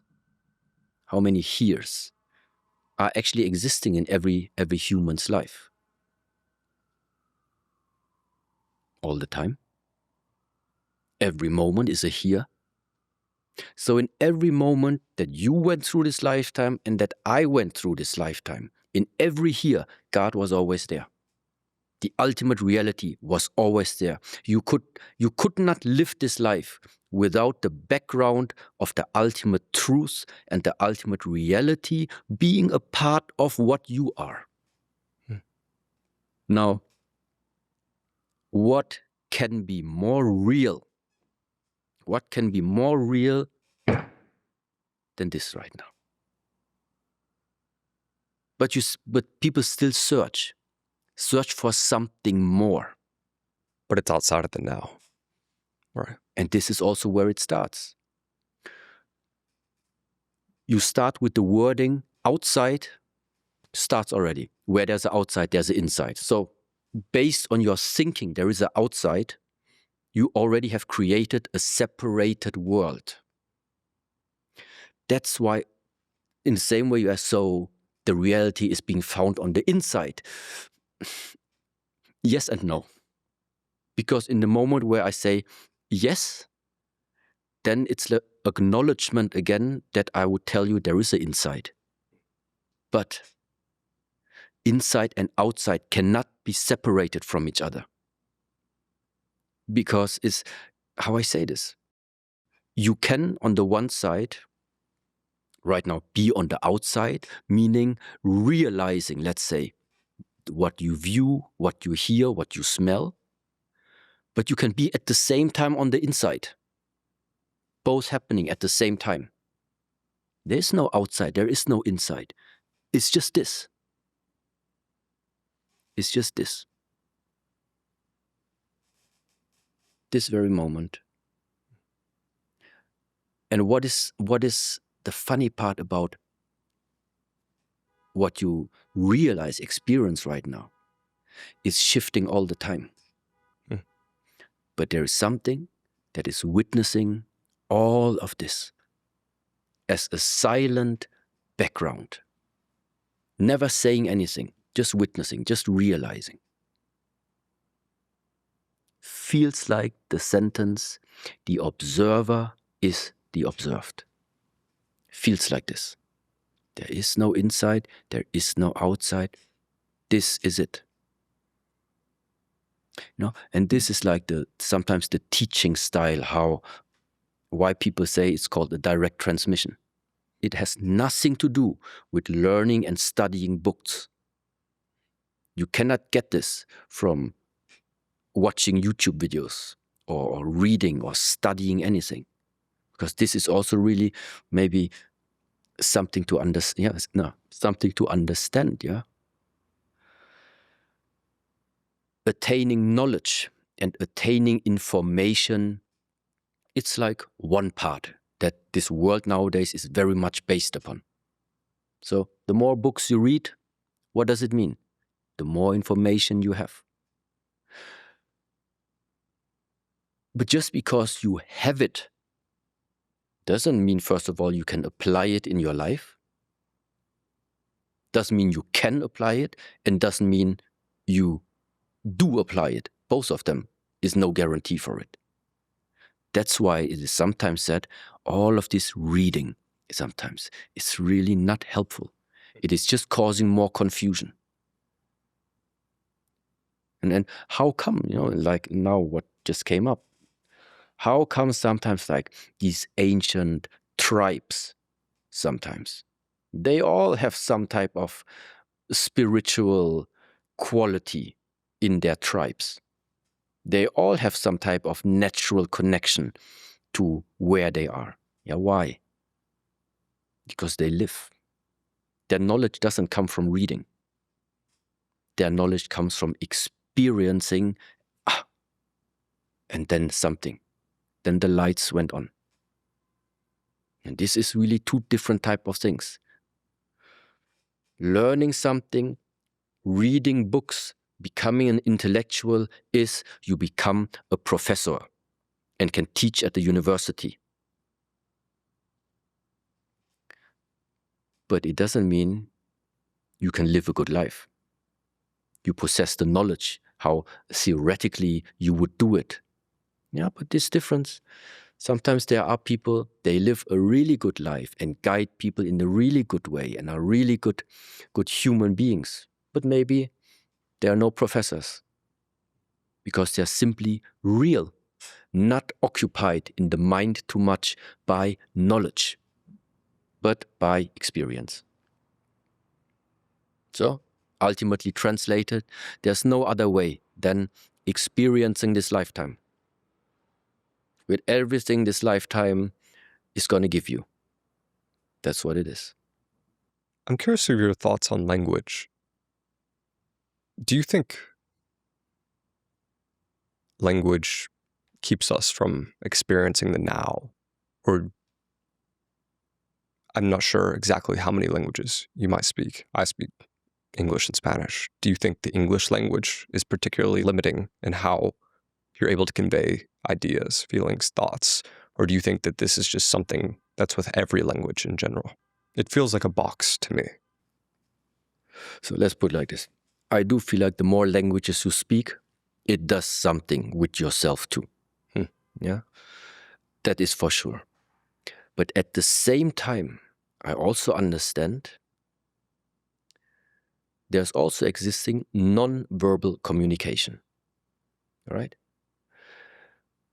Also translating maybe as your ability to read another person or feel inside another person and maybe sense the emotional state of another person, of your partner, for example, something like this.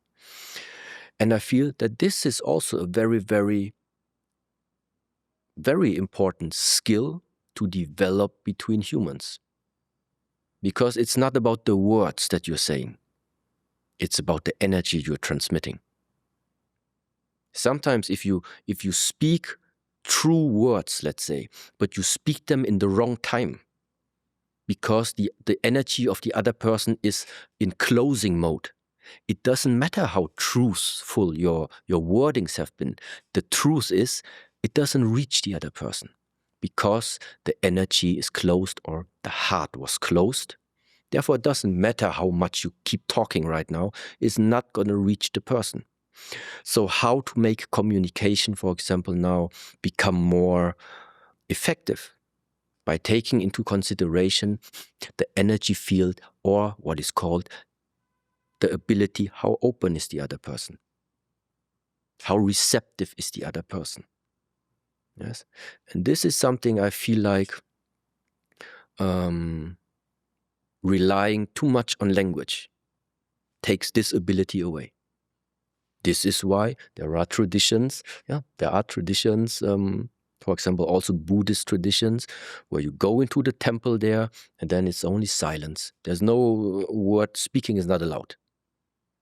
Yeah, just spending there like a week or 10 days there, it's just silent. But at some point you realize, actually it's possible to really communicate, sometimes even just by looking, and okay. Something needs to be done. Okay. We should go. Okay. So it's interesting. And that means, again, these are all elements that really bring out enormous capacities that we humans possess. And therefore, just to jump back, even though I said I never witnessed telepathy or anything like this, at the same time, I'm open enough to say it's also not that I don't trust it exists, yeah? It's just that I haven't witnessed it. What's something you judge people for, even though you know you shouldn't? I don't. I don't. Have you struggled with that before? Or is that something that happens to you occasionally? There is maybe something I dislike, or where I think I would do it differently. But very, very quickly, what my internal dialogue tells me then again, before I would say, or before I would go into judgment, what helps me always is to remember, I don't know what is that person, or what did this person went through. What's the past of this person? What did that person experience? And sometimes the way how people behave, like I said, is not because they consciously choose. It's because they have lived a certain way of life, been exposed to different things in the past, which has shaped them. So sometimes people are the way they are, not because they wanted to, but because they subconsciously were so strong and they just slipped into this circumstance, and now maybe unfortunately don't find the strength yet to come out of it. But there's nothing to judge. This is not about bad person, good person. This is just about, okay, this is how life and everything that this life involves has taken form in one being. And we have human-wise 8 billion and animal-wise way more. None is better than the other. We are all shaped by our circumstances. And this is where like this idea comes from, okay? Why the development of understanding, of compassion sometimes is truly the key to, okay, all good. Because the other way, even though maybe it's a fantasy, but just imagine you would just be surrounded by people that are completely like blissed out all the time, really joyful, really happy, in their full energy, really bright. If you are surrounded by such people, who would even come up with the idea of doing something naughty, of doing something bad? No, I think it wouldn't happen. All this negative source, all of this is coming up because people are not blissed out, because people are not happy with where they are. They are in an unhappy state. They don't like this unhappy state. It's really difficult to point the finger on yourself. So therefore, you need somebody to blame. You need somebody to put your unhappiness upon. And it seems to be like you're the one right now in reach. So you're going to be the guilty one right now. This is how it is. Okay. Is it fair? Is it nice? No, it's not nice. It's not fair. It's the way how it is. But if you see it like this, there's some peace inside of you. You don't take things personally anymore too much. Because anybody who would be in your place would have received that load of critics and negativity. People just need sometimes a valve to bring it out. But again, why? Because their baseline is unhappiness. And now the question again, always the same. Unhappiness because of what? Because they are not the ones they feel like being or they want to become. But it's again the question. How can God create a being incomplete? How come God puts you on the world and puts me here, and now we have to like develop ourselves in order to become someone? I don't know. That doesn't make sense to me, that God is putting someone, something incomplete into this world. Why would he do this? I'm sorry, I said he. It could be a she too, I don't know, But why would it be like this? No, the incompleteness is not happening by nature. The incompleteness is happening with the mind that is fluctuating and grasping upon thoughts and ideas that in this world are being propagated. It's the world that tells you you're not enough. It's the media that tells you you're not enough. It is the constant comparison that makes you feel not enough. Yes. But in the same way of how this type of ideas are being propagated in the world, everything is always in balance. If the one side gets stronger, another side gets stronger as well. It is always in balance. And this is the reason why the more some part of this society is going into becoming more and more superficial, in the same amount, you have other people at the same time rising to become very, very aware of themselves. Just balancing out everything. Has anything ever happened to you that you used to believe was unfair? Yes, absolutely. But I very quickly learned to actually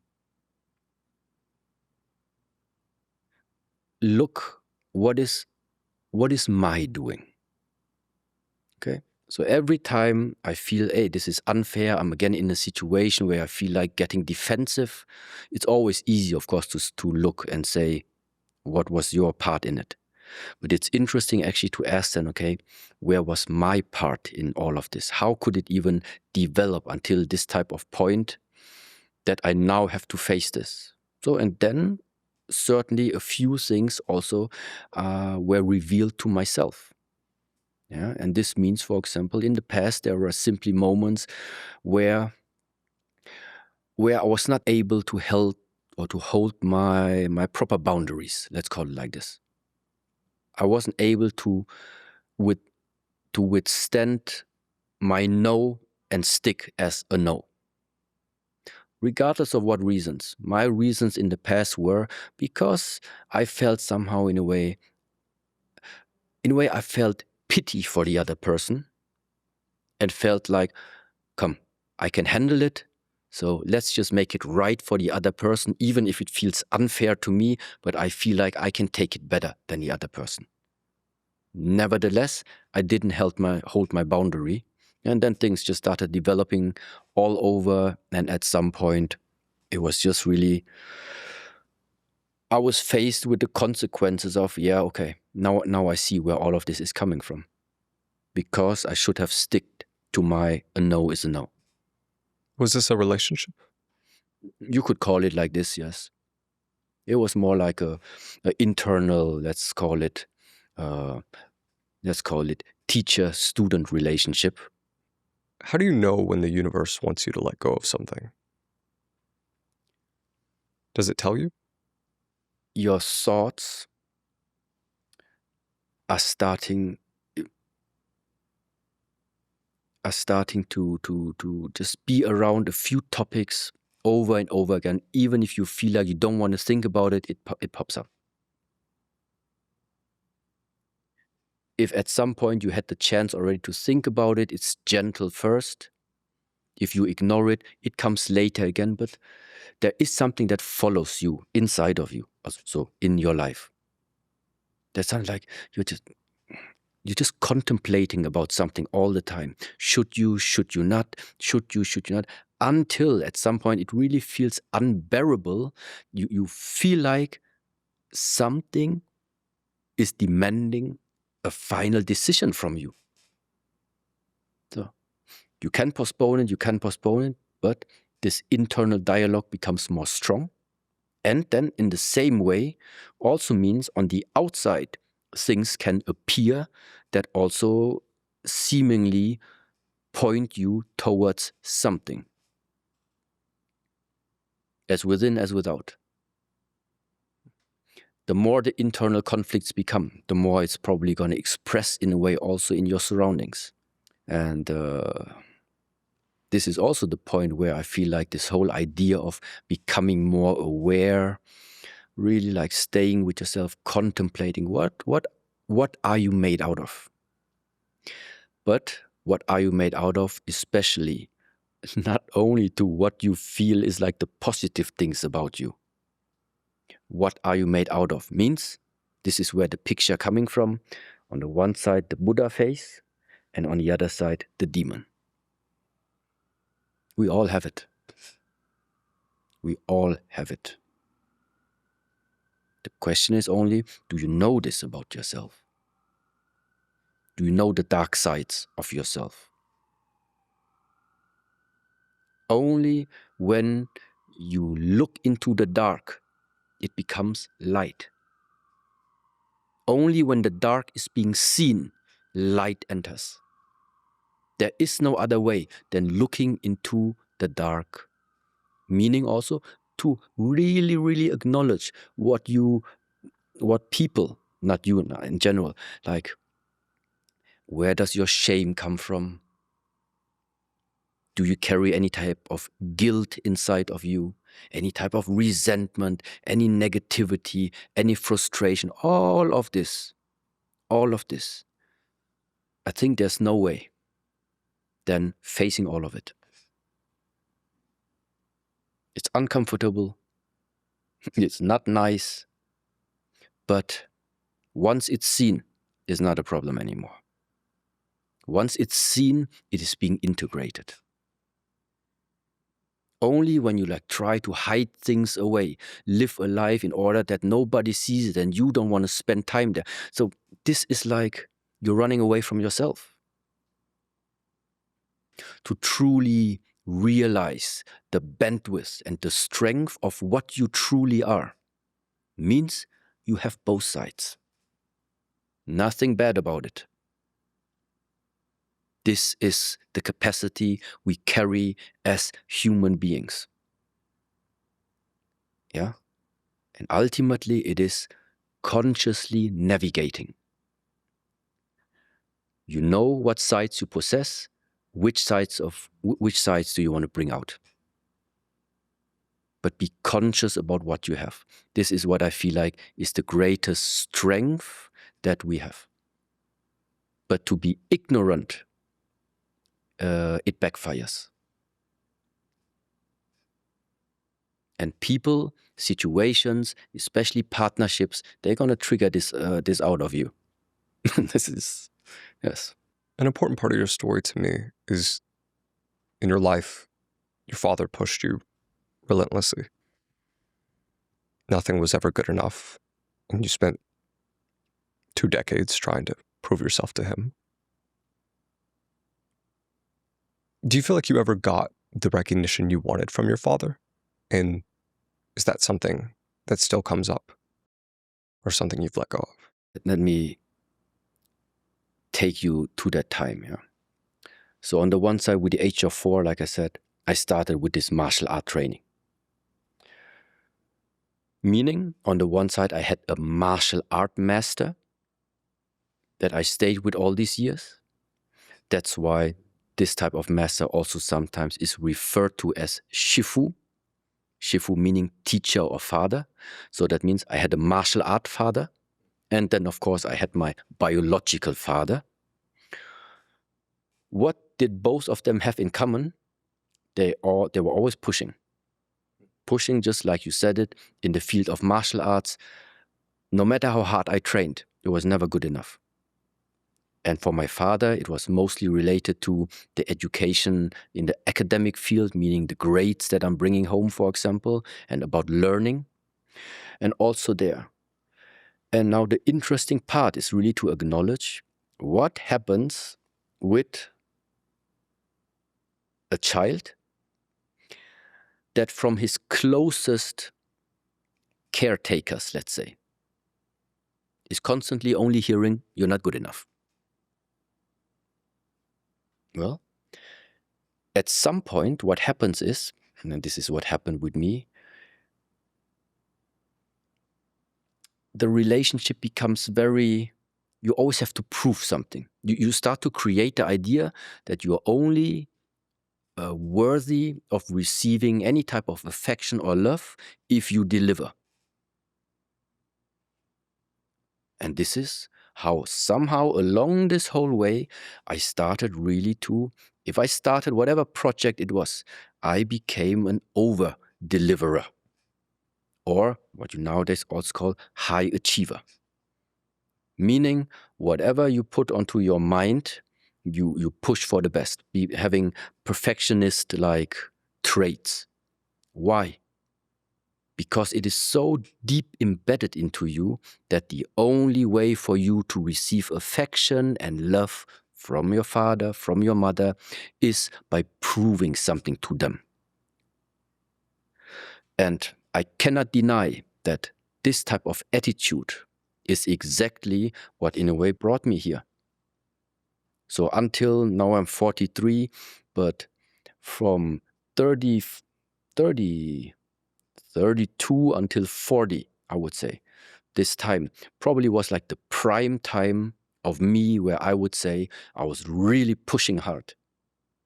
So really working a lot, pushing hard and being very, very minuscule about how I want things to be.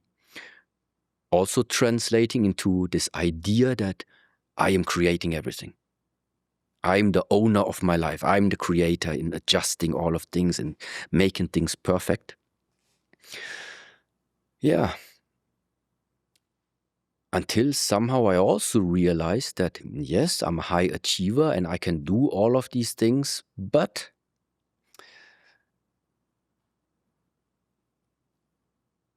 something's still missing. Despite all of the achievements, despite all of the fame and the reputation and whatever it was, it's still inside something was like still longing for something.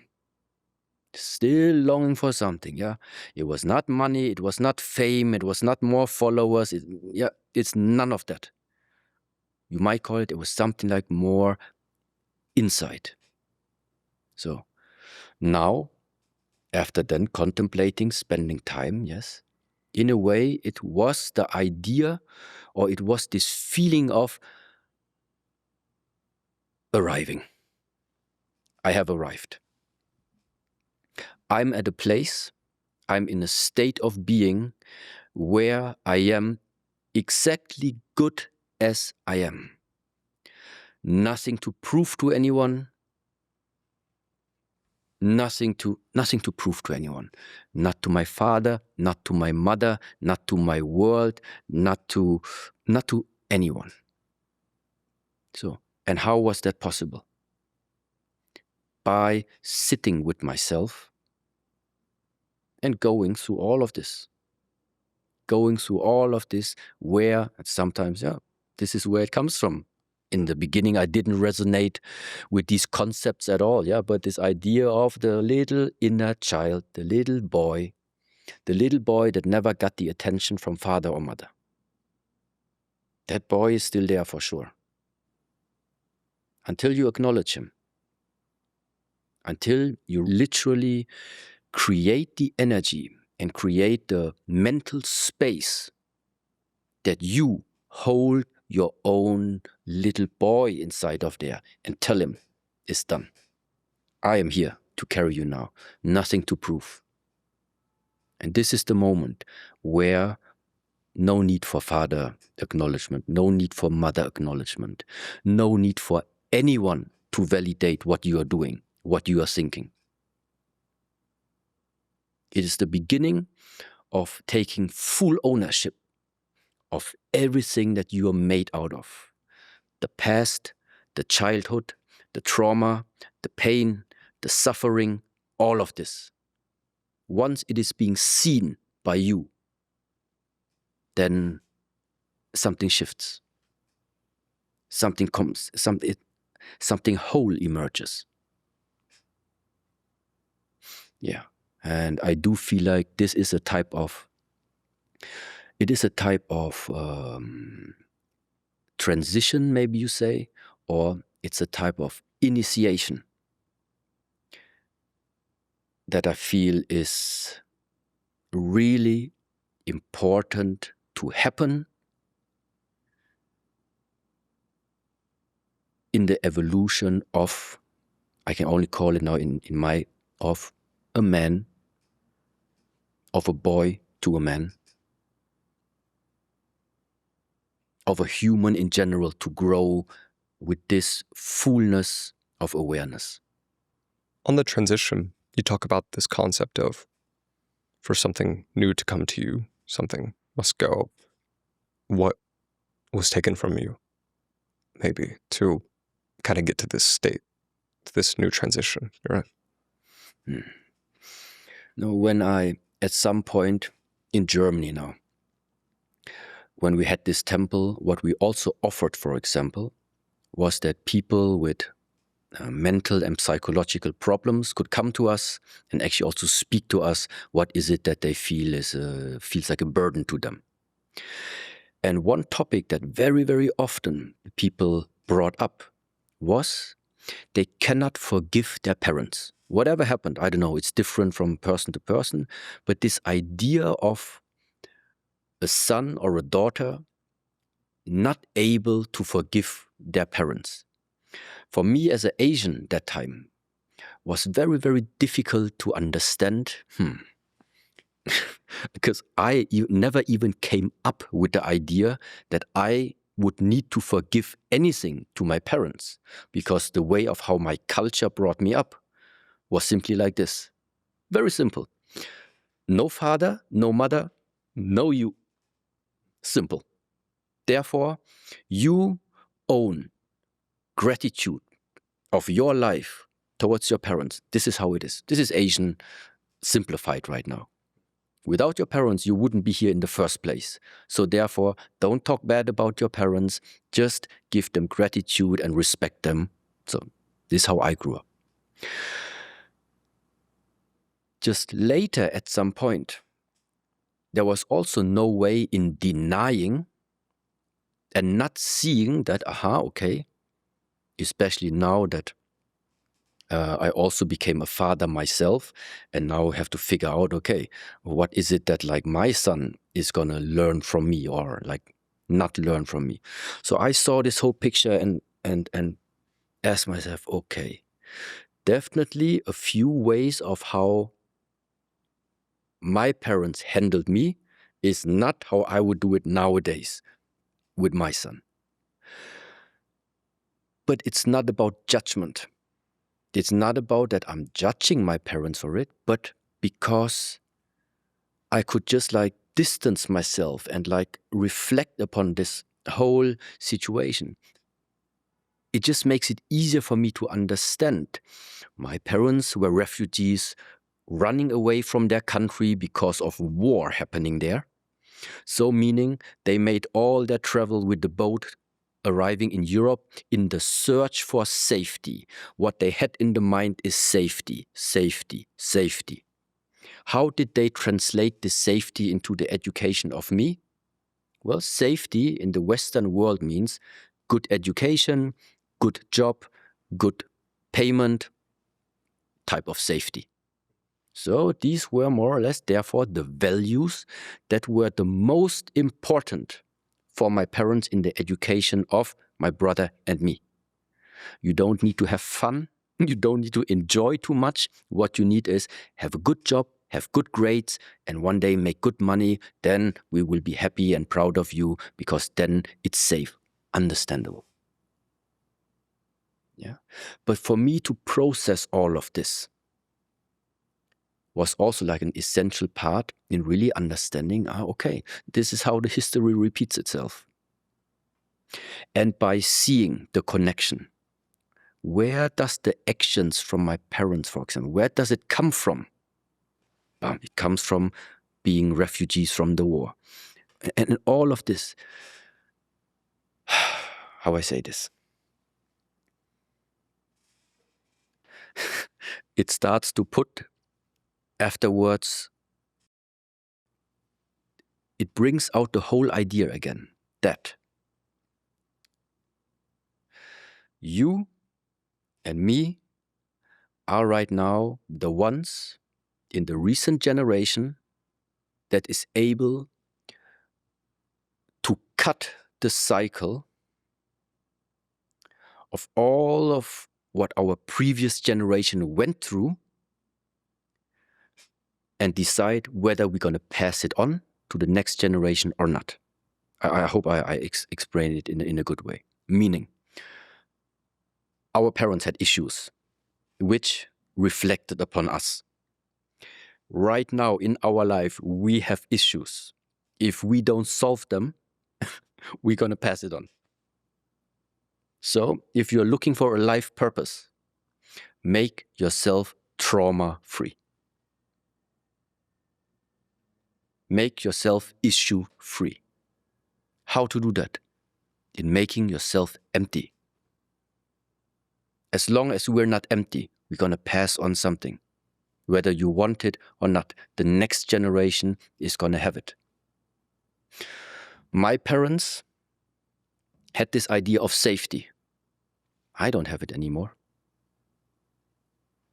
I have other things that maybe, maybe not, I will pass on, let's say, to my son, to my next generation. And therefore, I'm like really, really trying to figure this out for myself. The demons you don't fight in this lifetime, your children will have to face them. And so I just exactly like this. If I think about my son right now, I prefer, okay, come. I do the fight for you as long as I can, in order that he doesn't need to have to do it. He will have to fight anyway, in one way or another, but not the same.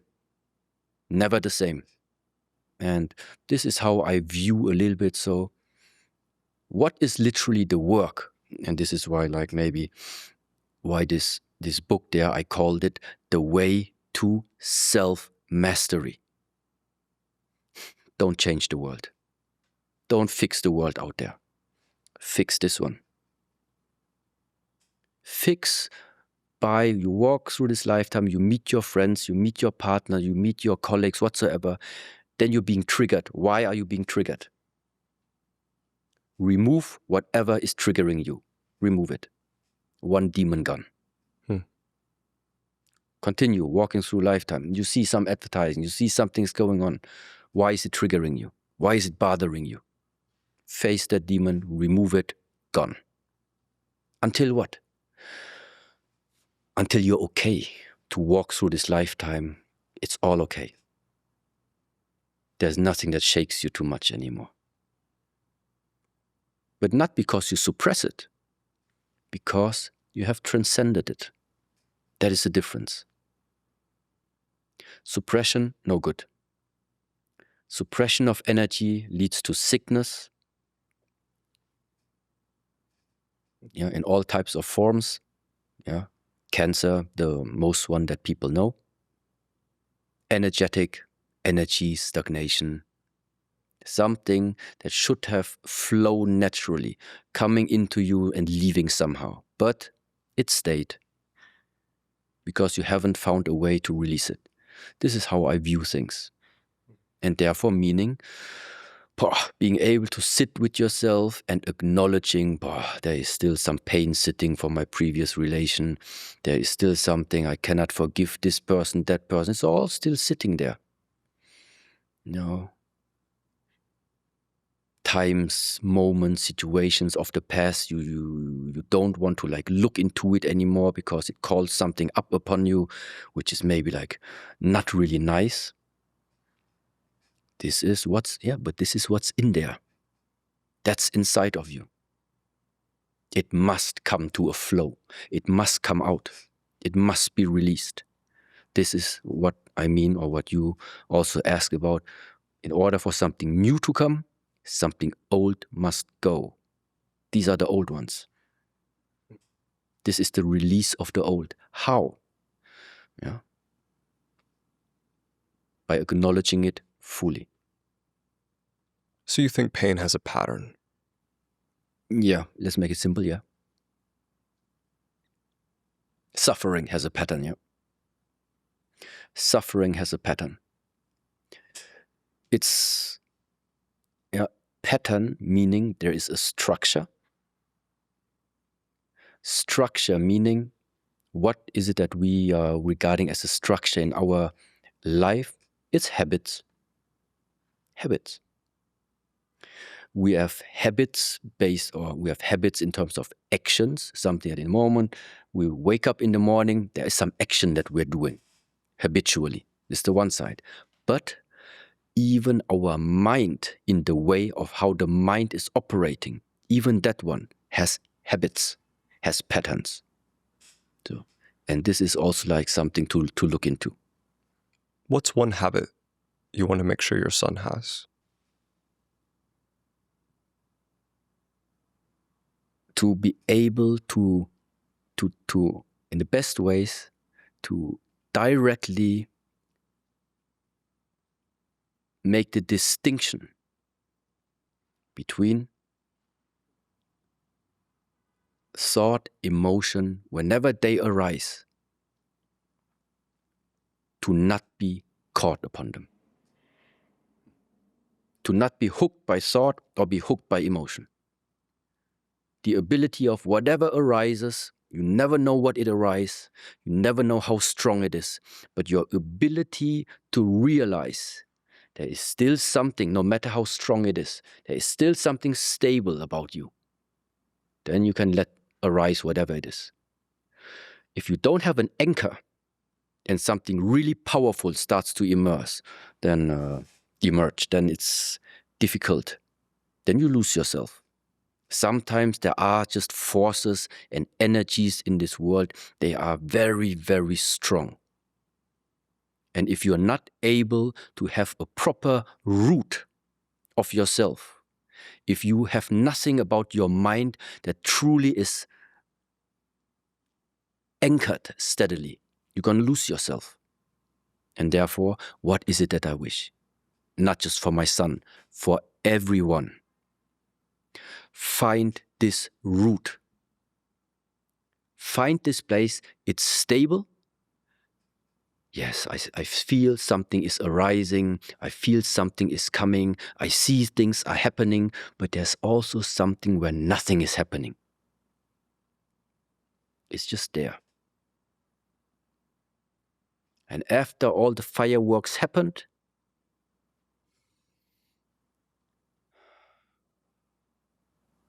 okay, let's see what we do now. Okay, let's go. I think something that a lot of Americans misunderstand about Eastern philosophy and some of the concepts that you've been speaking about is it feels as though I shouldn't desire things when I hear this. It's really that you can have desires, it's just you can't have attachments. But like, in your view, can someone live a balanced life and still want to be super successful, super muscular, super famous? Like, is that possible? Like I said in the very beginning, I don't really know how I ended up in the space of that people see me, that I can somehow give them life guidance. I can't. I really can't. I can't, and I don't want to. Okay? The only thing I'm saying is that for my own life, I think at some point it just becomes too shallow and unfulfilling to search for the purpose of your life in creating something that you are not, like creating a persona, creating a role, or investing in your body and getting attached to your appearance, getting attached to your job, getting attached to what you are doing. At some point, I just feel like it's never going to fill that inner hole inside of you. Because this inner hole cannot be filled by anything that you see out there in the world. This inner world, what I call right now inner world, yes? It is so empty because you haven't looked at that place close enough. It is empty, it is dark, because, like I explained before also, you haven't watched what is in the dark. What does it mean in the way of how I express it right now already? You are running away from something that maybe is uncomfortable to face. That's why, because it's uncomfortable, there's always something that needs to be done and make yourself busy with on the outside. I once heard like a sentence that also struck me, but that I have to, that I really feel is resonating with me. I do feel there is a correlation between the more outside appearance, the more outside creation, the more the outside looks like picture perfect, the more something is inside there people are running away from. The darker it is. Not saying it's bad, just saying this is how it is. When the outside shines a lot, there is somewhere a very, very dark place to compensate this light. That's what I'm saying. Material excellence is often you're chasing something or running from something. Why chase anything? material attainment is the one thing, but it's also like, it's whatever feeds the ego. It doesn't need to be material wealth. It can be recognition. It can be validation. It can be reputation. It can be name. Just ask yourself, would you be able to even imagine living this lifetime nameless? No need to like do anything to remain and keep your name up. And this is like the part, I mean, the world, if you Google my name, Heng, you would definitely say, but how did you get up there? For sure, there was a time, like I told you, I felt like life is in my hands. I'm the creator of it all. I am, in a way. But in the same way, I also realize it's nothing. It's nothing I can sustain. There is a rise and there is a disappearance. It appears and it disappears. And the same goes for whatever I create. That's why, for me, internally, I'm okay with this. I am very okay. Because this is just the way of how I see things. Nothing stays forever. And it's not meant in a negative way. When I speak sometimes like this, I really want to make sure that people don't see this as, so shouldn't I have any goals in my life or aim for anything that I regard as beautiful? Of course you should.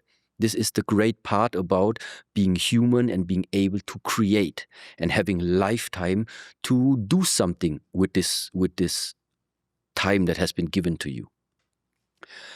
Just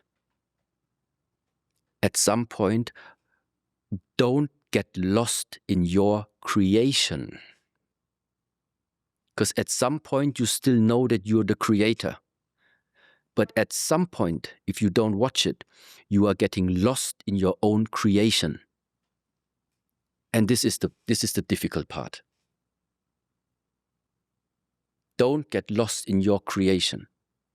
Whatever you create, do it, but accept also that it's going to disappear at some point. But you're free to create something new again, no problem. Just don't ever forget you are able to create, but don't go down with your creation. I guess God wouldn't feel some type of pride about the humans he made building the pyramids or building the Eiffel Tower or building the Statue of Liberty. He's not like, I did that. He's just like, this is my creation. I'm creating, right? If you could have 5 minutes with the Buddha, what would you ask him? That's a really good one, because there's literally like a saying in this whole type of teaching. They always say, when the Buddha appears to you, when you see the Buddha, kill him. So, however people would like interpret this, I think there would nothing be to talk about. I think there would be either something very direct, a very direct transmission, but I don't even believe the Buddha could ever appear. As long as he appears, there's still something separate. If you still think the Buddha is outside of you, you still live in a separate world. Unless he appears simply in the mind and you understand the view of where you are located in this whole interplay of mind and thought. If Buddha appears as a thought, he can appear as a thought, but it still means he appears inside of you. Sorry, very philosophical, not really helpful. That's actually perfect. I just, a lot of people don't realize, because everyone feels so divided, that Buddhism talks about Jesus, right? And I think an interesting question to ask you would be, if you could have 5 minutes with Jesus, what might you ask him? If I'm not mistaken, I think there was a period where in the history of Jesus, he disappeared for some time, where it's not actually traceable where did he went. And some rumors say, I don't know, that he might have went to Asia at some point. And maybe those two, the Buddha and Jesus, were truly exchanging something. So I really don't know.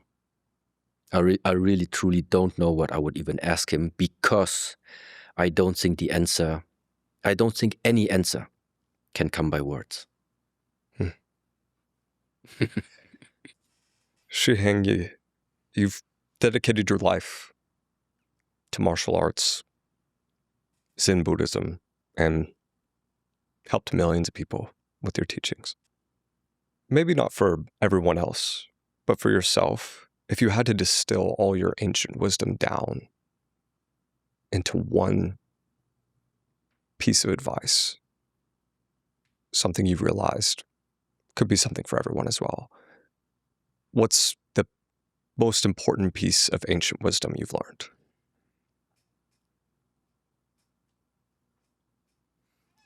So ever since my master told me one thing, this has actually become, if I would say, my main driving force, yeah?